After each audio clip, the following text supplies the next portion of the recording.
धर्मवीराविषयी ज्यांना आस्था होती, प्रेम होतं महाराज, नवजवानाचं रक्त होतं. संप्रदायामध्ये ज्याप्रमाणे तुकोबरायांनी देऊन ठेवल्या त्याप्रमाणे महाराज त्या ठिकाणी त्या महात्म्याने महात्माच म्हणावं लागेल. कारण की कधीच पैशा करता कीर्तन त्या महाराजांनी केलं नाही, देवकर माऊलींनी. कारण त्यांचं रेकॉर्ड आहे त्या ठिकाणी. मला 30 वर्षामध्ये या जायचंच त्यांनी भाडं घेतलं आणि त्यांच्या जीवनावर काळ त्या ठिकाणी मोठा काळ घेतलाय हो. आणि जगातून निरोप घेतला.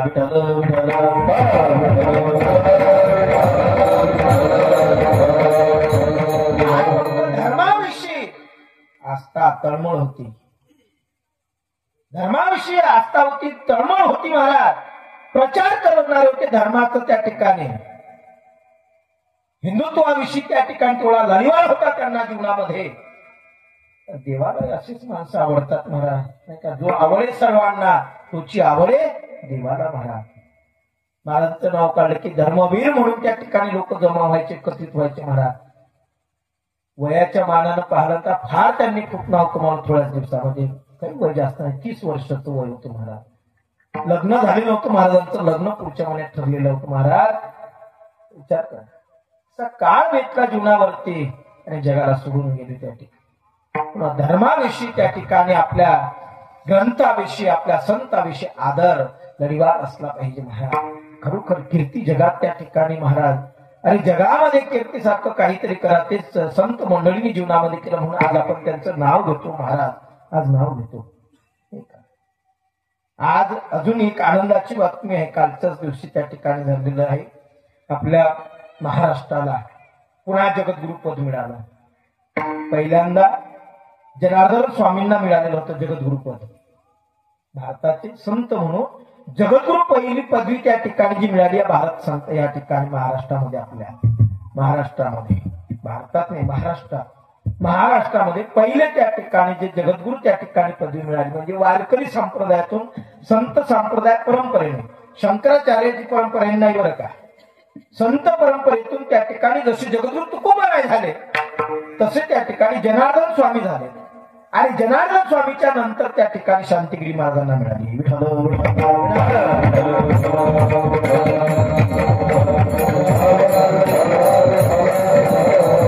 त्याची 108 मठ आहेत. किती आहेत? 108 मठ महाराज. पूर्ण प्रांतात आहे, नुसतं महाराष्ट्रात नाही, पूर्ण प्रांतात आहे शांतिगिरी महाराज जनार्दन स्वामीचे मठ. आणि अजून चालू आहे. हजारो वृद्धाश्रम त्याच्यामध्ये, हजारो त्या ठिकाणी आमच्या आया बहिणी भगिनी त्या ठिकाणी ज्यांना कोणी नाही असं सांभाळ करणारे जनार्दन स्वामीचे आश्रम आहेत.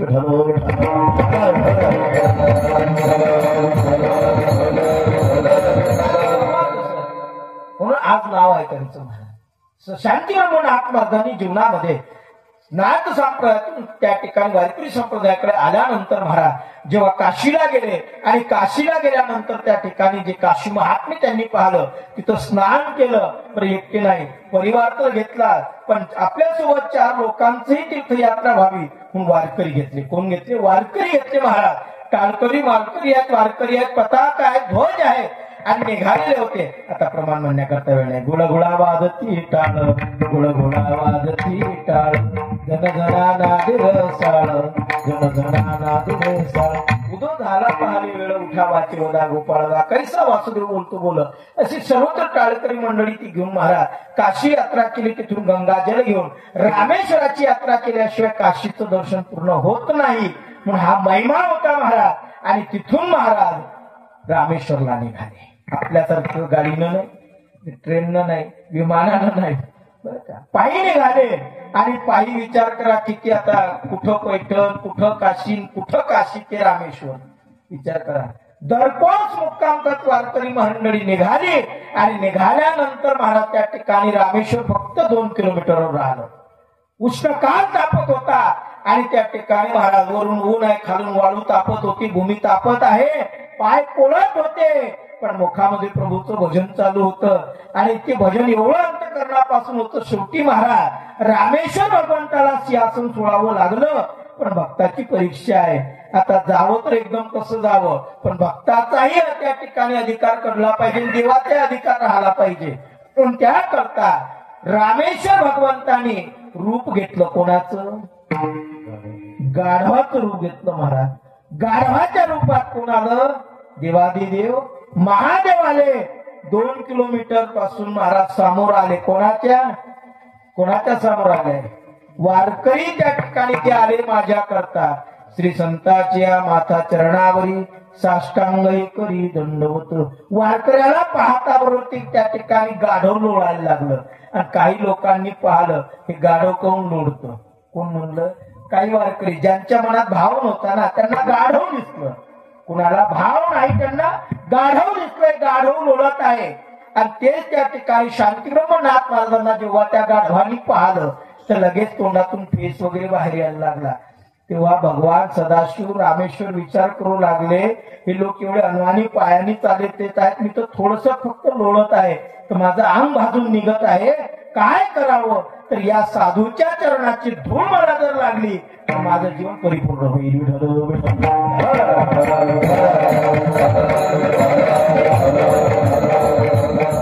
साधूचा महिमा आहे मला. साधू थोर जाणार, साधू थोर जाणार, साधू थोर जाणार कलियुगी म्हटलेला, उगच म्हटलेला नाही की रामेश्वर आणि शिव आणि लोटांगण घालावं की वाळू अंगाला लावी. जशी आता त्या प्रयागात साधूचा त्या ठिकाणी प्रयागाला स्नानाकरता निघाला मूर्तावरती की लोक त्याच्या रथाखालची माती अंगाला लावतात, डोक कपाळाला लावतात. का लावतात? कारण साधूच्या चरण धुळीने देह पवित्र होणार, झालेल्या अंतकरणातील पाप नाहीच होणार याकरता अंतकरण शरीर शुद्धीकरणाकरता लावतो मला. तसं त्या ठिकाणी की अनेक लोक माझ्याकडे आले पण तेव्हा त्या ठिकाणी भगवान महादेवानी रामेश्वरानी महाराज म्हणतात तेव्हा लोटांगण घालत असताना एक एक वारकरी पुढे जायला लागले. सगळे विनिकरी बाबा सर्वत्र गेले आणि नाथ महाराजांचं गाढवाकडे लक्ष गेलं. लक्ष जाता बरोबर नाथ महाराजांना गाढवणेच दिसलेत ना महाराज, कारण ती गाढवाची बुद्धी आपली होती म्हणून आपल्याला गाढव दिसलं. नाथ महाराजांचा चष्मा हा रामेश्वराचा होता म्हणून त्या ठिकाणी त्यांनी काखेचं लगेच गंगाजल काढलं आणि त्या गाढवाच्या हातात रामेश्वराच्या तोंडात टाकायला लागले. तेवढ्यात शांतीबरोबर नाथ महाराजांची पत्नी म्हणू लागली, अहो मला काही कळते की नाही, 1000 किलोमीटर पायी आलो आपण रामेश्वराला पाणी चढवण्याकरता आणि एका गाढवाच्या तोंडात टाकता म्हणजे तुम्हाला काही कळते की नाही? तेव्हा शांतीब्रह्मनाथ महाराज त्या ठिकाणी म्हणता, अवले तुला काय कळणार ग, तुला काय कळणार? ज्या रामेश्वराकरता आपण आलोय ना तेच तर हे आहेत. कोण आहेत? तर ते नामरूपी महाराज वर्णन करतात अभंगाच्या.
करणार नाही. तुला गाढव दिसतात, पण माझे प्रभू 2 किलोमीटर चालत आले ग. बघ त्या ठिकाणी काय त्यांची अवस्था होत आहे. ज्याच्या करता आपण आलो ते नामरूपी महाराज शिव भोळा चक्रवर्ती. चक्रवर्ती आहेत. कोण आहेत? भगवान शिव चक्रवर्ती आहे. आणि ते आले कोणाच्या रूपात आले? गाढवाच्या रूपात. म्हणून महाराज त्या गाढवातला भगवान दिसण्याकरता पहिले चष्मा बदला आपला. आपल्याला तर माणसातला माणूस दिसत नाही, तर गाढवातला देव काही दिसी न. विचार करा. शोकांतिक काय महाराज, माणसातला माणूस आम्हाला कळला नाही अजून, तर आम्हाला गाढवातला देव कधी कळेल?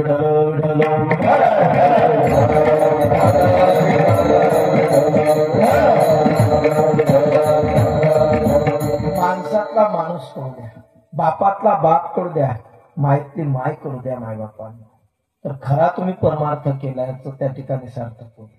ज्या दिवशी तुम्हाला बापातला बाप दिसेल, ज्या दिवशी तुम्हाला तुमच्या मायतली माय दिसेल, आणि ज्या दिवशी माणसातला माणूस दिसेल, त्या दिवशी खरे तुम्ही माणूस घेण्याच्या लायकीचे. विठ्ठल विठ्ठल.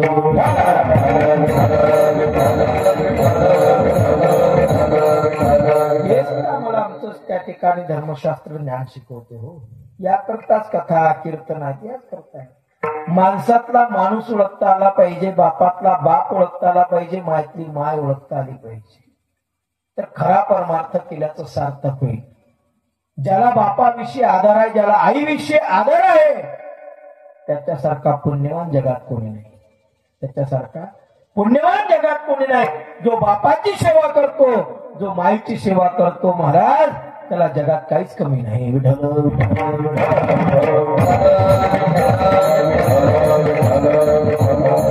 आणि जो माय बापाची सेवा करत नाही, त्याच्यासारखा दरिद्री कोणी नाही.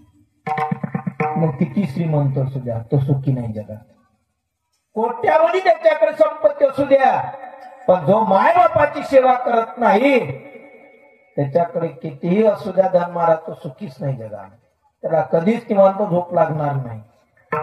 पण कितीही गरिबी असू द्या तिच्याकडे, पण जो मायबापाची सेवा करत असेल ना, आणि त्याला आथरून नसू द्या, तसा महाबळेश्वराच्या मातीवर या दगडावर झोपू द्या त्याला, तर 1 मिनिटात झोप लागेल. का? आई बापाचं त्याच्यावर प्रेम आहे, आई बापाचं त्याच्यावर छाप आहे, आई बापाची कृपा आहे, आई बापाचा आधार आहे. बाप हा आधारस्तंभ आहे, मायेचं छात्र आहे, म्हणून आथरून पांगूर त्याच्या जीवनात आहे, म्हणून तो सुखी आहे.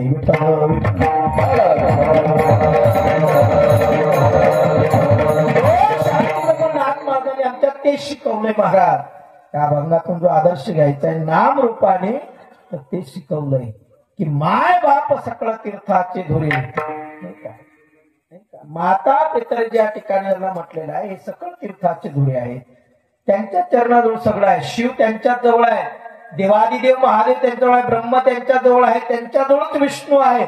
नवे नवे 33 कोटी देव त्यांच्या चरणाजवळ पाणी घालतात.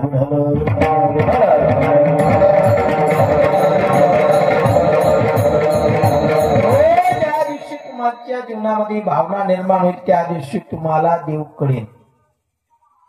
देव अनुभवायचं त्या ठिकाणी आहे. देव त्या ठिकाणी पाहण्याचं साधन नाही, लक्षात ठेवा. देव पाहण्याचं साधन नाही कधी योगामध्ये, देव अनुभवायचं त्या ठिकाणी साधन आहे. म्हणून अनुभव अंग आले ते या जगात येत असो. स्वतः अनुभव घेतला शांतीब्रह्मनाथ महाराजांनी. शिव भोळा चक्रवर्ती त्याचे पाय माझे चित्ती. त्याचे पाय त्या ठिकाणी जे चरण म्हटलेलं आहे, चरण रज त्या ठिकाणी चरण सेवा ज्याच्या जीवनात आहे, निष्काम भावना ज्याच्या जीवनात आहे, त्याला भगवंताचं दर्शन झाल्याशिवाय राहणार नाही महाराज. भगवान महादेवाचं एवढं त्या ठिकाणी नाम एवढं श्रेष्ठ आहे, एवढं पवित्र आहे. काम क्रोधाधिक विकारापासून मनुष्याला निवृत्त करणारा आहे, नवे नवे तारणारा एवढं त्याच्यातलं नाम श्रेष्ठ आहे महाराज.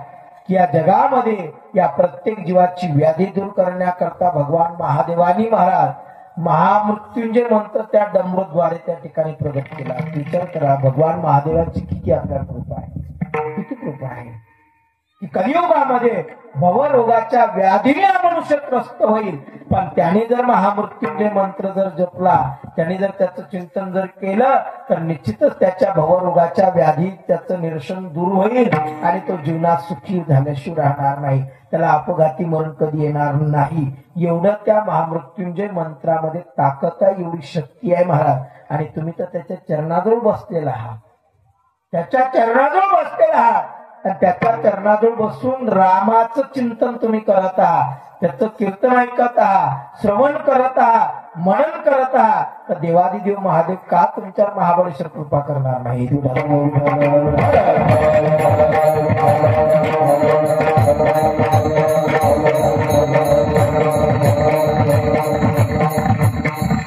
महामृत्युंजय मंत्र जो आहे, ओम त्र्यंबकम यजामहे सुगंधिं पुष्टिवर्धनम् उर्वारुकमेव बंधनात् मृत्युर्मुक्षीयमामृता. हा महामृत्युंजय मंत्र असा आहे महाराज, जीवनातील त्या ठिकाणी तारणारा आहे, संकट टाळणार आहे, अपघाती मरण कधी येणार नाही. म्हणून एवढी ताकद त्या ठिकाणी ती नाथ मार्गाने आपल्याला त्या ठिकाणी सिद्ध करून दाखवली की बाबा की शिव नाम म्हटलेला, शिव भोळा. भोळा आता भगवान शिव किती भोळे आहेत नाही का, भोळा चक्रवर्ती म्हटलेला आहे नाही का. भगवान शिव कसे आहेत? प्रथम उत्तर द्या. आता 5 मिनिटं फक्त बाकी आहेत नाही का. भगवान शंकराचं रूप कसं आहे सांगा पटकन. आणि तुम्ही म्हणता दररोज, पण तुम्हाला आठवत नाही, तर आपण मनला म्हणतच नाही ना. आपलं लक्ष कुठे असते? लावतो कुकडे, लक्ष कुकडे, सांगतो पाहतो कुकडे. पण आम्हाला त्याचं रूप कळेल कसं? फक्त म्हणायचं म्हणून बुवानं सांगितलं लावा कापूर, ठीक आहे लावा, पण त्या कापुराच्या मागचा काय अर्थ आहे? काय अर्थ आहे हा कधी लक्षात घेतला? त्यातच तू वर्णन केलं भगवान शंकराचं. कर्पूर गौरम करुणावतारम संसार सारम भुजगेंद्रारम सदा वसंतम हृदयारविंदे भवं भवानी सैतन्यमानं मंदालमाला कलिकालकाये कपालमाला शंकराय दिगंबराय च दिगंबराय नमः शिवाय च शिवाय. यातच वर्णन केलं. भगवान शिव कसे कपुरा समान आहेत म्हणून कर्पूर गौर म्हटलं. म्हणून भगवान शंकराला सर्वात आरती जे प्रिय आहे ती कापुराची आरती. कशाची? कापूर आरती. भगवान शंकराला जर प्रसन्न करून घ्यायचे कापूर आरती करा, नित्य त्याचं चिंतन करा. निश्चितच भगवंताचं तुम्हाला एक दिवस दर्शन झाकी रूपात झाल्याशिवाय राहणार नाही. स्वप्नात का होईना की तुमचं जीवनच पलटून गेलं महाराज, पण तेवढं श्रद्धेने. म्हणून आमचे भगवान कसे शिव भोळा. शेवटचा शब्द त्यात घ्यायचा कर्पुराचा मधला दिगंबरायच दिगंबर. दिगंबर आहे. कसे भगवान? दिगंबर आहे. अंगात वस्त्र नाही. व्याघ्रांबराने त्या ठिकाणी परिधान केला आहे, पण तेही व्याघ्रांबराचा जर विचार केला तर एवढा विस्तार करण्याकरता वेळ नाही. व्याघ्रांबर लावलं, पण कधी लावलं नाही का?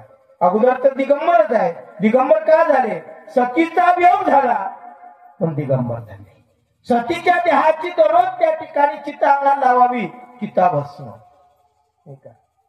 पण भगवान शंकराला आवडणार भस्म आहे नाही का. आणि त्याच्यात अजून प्रिय असणारा आवडते बेलाचं पान. आता म्हणणारी एक ओळखूया. आमच्या बाळाचा जर सोर लावला ना तर तुम्ही फेल पडला. त्याने जर म्हणायला लावलं तर नाही. आता वेळ नाही आपल्याला. आवडते बेलाचं पान फार आमच्या गयाकडून फार सुंदर म्हणतात. बरं. आणि खरोखर भगवान शंकराला काय आवडते? बेलाचं पान. आणि ते बेलाचं पान फार भक्तीपूर्वक महाराज. मग त्याला 3च पान आहे. किती आहे? ज्ञान, वैराग्य आणि भक्ती. मग तुमच्या जीवनात काय प्राप्त व्हायला पाहिजे? ज्ञान, वैराग्य आणि भक्ती.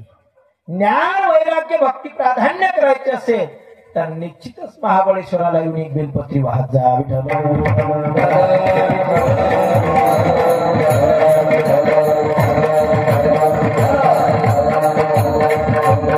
काही लागत नाही. भगवान शंकराला सत्ययुगामध्ये द्वापार युगामध्ये सोन्याचं भस्म लागत होतं, त्याला सुवर्ण भस्म म्हणतात. पण आज कलियुगात ताकद नाही आपली, नाही का, साधी अगरबत्ती आणणं होत नाही तर सुवर्ण भस्म कुठून आणली, नाही का. एक पल 1000 रुपयाचं मिळते. किती? एक पल, तोडा नाही, पल, फक्त पल. होईल का शक्य? आणणं. पण सगळ्याचा विचार करा. मग 4 प्रकारचे भस्म आहेत भगवान शंकराला आवडणारे.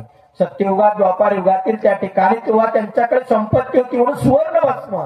त्यानंतर त्या ठिकाणी भगवंतांनी चिता भस्म, नंतर त्या ठिकाणी काष्ट भस्म, आणि काष्ट भस्माच्या नंतर गौरी भस्म, अशी 4 भस्म आहेत महाराज.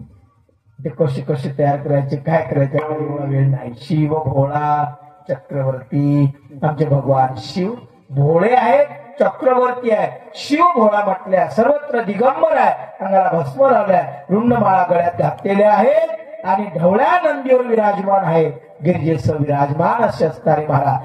तो कोण आहे? हा तो शिव आहे. म्हणून हे अवले, हे गाढव नाही. कोण आहे? शिव भोळा चक्रवर्ती.